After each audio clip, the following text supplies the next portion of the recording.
what are some of the other keys for success?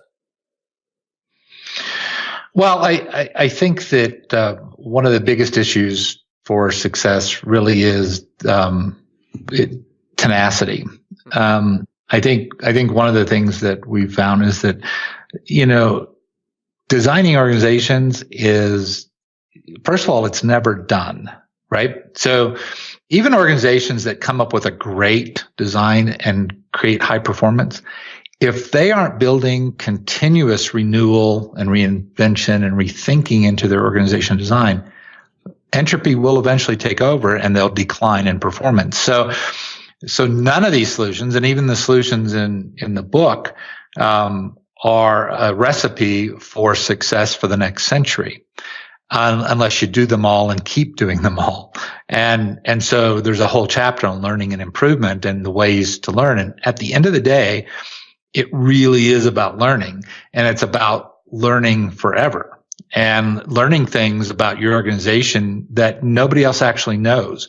In other words, creating new strategies, creating new ways of doing things, testing them, finding out what works, what doesn't work. Well, you're not going to find those answers in a book. You're going to find those answers by conducting your own experiments. But you first have to come up with a cool new design and to test. And so that's a continuous process, and it just never ends. So back in the quality movement, we used to say it's a journey without an end. And it's not a very good marketing pitch, because most people are like, okay, I don't want any of that. I want something that I can accomplish and be done with. Mm-hmm. Well, when we figure that out, we will package it, because we can make a lot of money on that. Right. We can figure out the solution to organization performance that'll be fixed for 100 years. We'd really be good, but we haven't. And I don't know anybody that has. Yeah. And it goes back to those points you talked about in the beginning of the increasing complexity and that increasing pace of change. If we're not constantly learning, our organization is getting stale. Right. And declining probably, mm-hmm. right? Mm-hmm. So it's back to, if you're not, you may not have to grow in quantity, but you have to continually develop. So, I stopped growing in size. This is a Russell Lakoff concept I got from a talk he did probably 30 years ago. He said, I quit growing in size, somewhere in my late teens. But since then I've been developing and getting better. Mm. And so sometimes, so whether we're growing in size or developing, we've always got to be developing. And the same is true with our organizations. And that's really the only way we know to stay on the leading edge and stay competitive and be relevant in a fast changing marketplace. Mm-hmm.